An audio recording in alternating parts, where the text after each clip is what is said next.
Rafale കരയാക്രമണം നടത്തരുതെന്ന് America ഒരു നിർദ്ദേശം ഇസ്രയേലിന് നൽകിയിരുന്നു. ഈ നിർദ്ദേശം ഇസ്രയേൽ തള്ളുകയുണ്ടായി. അപ്പോൾ അതിനുശേഷം ഒരു യോഗത്തിനുള്ള സാധ്യത കാണുന്നുണ്ട്, ഇസ്രയേൽ അമേരിക്ക യോഗത്തിനുള്ള സാധ്യത കാണുന്നുണ്ട്. അതിൽ ഇസ്രയേലിൽ നിന്നുള്ള മിലിറ്ററി ഇന്റലിജൻസ് പ്രതിനിധികളെ അയക്കണമെന്ന് അമേരിക്ക ആവശ്യപ്പെട്ടിട്ടുണ്ട്. അപ്പോൾ വാഷിംഗ്ടൺ DC വെച്ച് ഏറ്റവും അടുത്ത് തന്നെ ഈ യോഗം നടക്കുമെന്നാണ് അറിയപ്പെടുന്നത്. ന്യൂ ജേഴ്സിയിൽ മധു കൊട്ടാരക്കരയാണ്. മധു ചേട്ടാ, ഗുഡ് മോർണിംഗ്.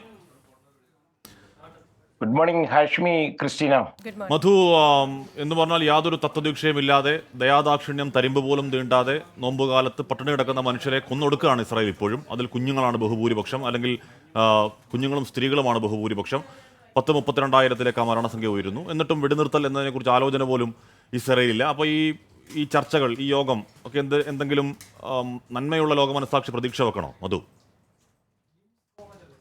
പ്രതീക്ഷയ്ക്ക് ഒരു വകയുമില്ലല്ലോ ഹാഷ്മി. അമേരിക്കൻ പ്രസിഡന്റ് ജോ ബൈഡന്റെ ആവശ്യങ്ങൾ ഒരു തരത്തിലും അനുസരിക്കില്ല എന്നൊരു വാശി പോലെയാണ് ഈ ഇസ്രായേൽ പ്രധാനമന്ത്രി ബെഞ്ചമിൻ നെതന്യാഹുവിന്റെ പെരുമാറ്റങ്ങൾ. ഓരോ ദിവസവും യുദ്ധം ഒരു കാരണവശാലും റഫേലേക്ക് വ്യാപിപ്പിക്കരുതെന്ന് ഈ ബൈഡന്റെ തുടർച്ചയായ അഭ്യർത്ഥനകളൊക്കെ നെതന്യാഹു തള്ളിക്കളഞ്ഞിരിക്കുകയാണ്.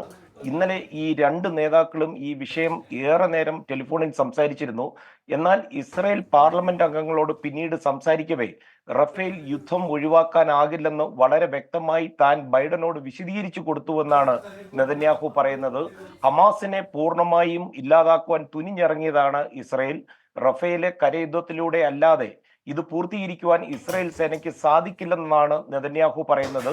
അതേസമയം ഈ റഫേൽ കരയുദ്ധത്തിന് ഇസ്രായേൽ തുനിഞ്ഞാൽ അത് ഏറ്റവും വലിയ ഒരു മണ്ടത്തരമാകും എന്ന ഉറച്ച നിലപാടിലാണ് അമേരിക്ക.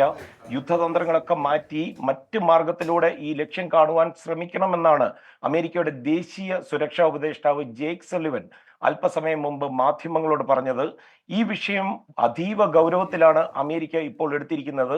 അടുത്തയാഴ്ച ആദ്യം വാഷിംഗ്ടണിൽ രണ്ട് രാജ്യങ്ങളുടെയും ഉന്നത ഉദ്യോഗസ്ഥരുടെ ഒരു യോഗം വിളിച്ചു ചേർത്തിരിക്കുകയാണ്. ഇപ്പോഴത്തെ ഈ റഫേലെ വിഷയവും അതുപോലെ ഗസയിൽ തുടരുന്ന പട്ടിണിയും ഒക്കെ ഈ യോഗത്തിൽ ചർച്ചയാകുമെന്നാണ് നമുക്ക് ലഭിക്കുന്ന റിപ്പോർട്ടുകൾ.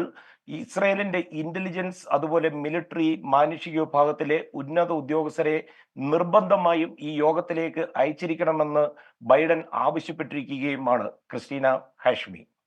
ശരി, താങ്ക് യു മധു കൊട്ടാരക്കര. അവിടെ എന്തായാലും കിടക്കാനുള്ള സമയമൊക്കെ ആയി. അപ്പോൾ good night to Madhu Kottarakkara. America അല്ലേ? അതെ.